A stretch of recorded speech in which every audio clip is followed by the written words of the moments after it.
In this video, I'm going to show you how to install a custom aesthetic theme on Tumblr. If you want to have your Tumblr blog to have a little bit of flair, spice, or make everything nice, what you need to do is to install a custom aesthetic theme. How do you do that? First things first, you need to find a theme that you want.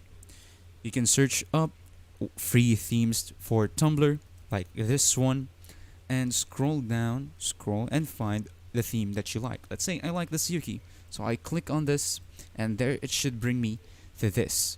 What you need to find is the HTML for Yuki, or the theme that you want.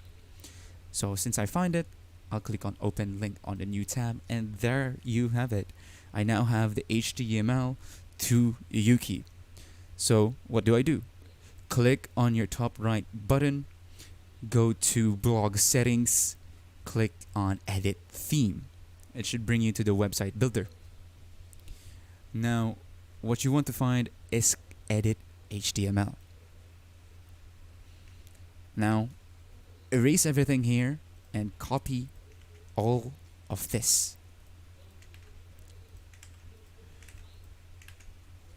Once you have that copied, update preview and click save. And there you have it. You have now installed a custom aesthetic theme on Tumblr. Your followers will like it. They will appreciate the nicer and newer look of your blog. If you find this video helpful, click like and subscribe.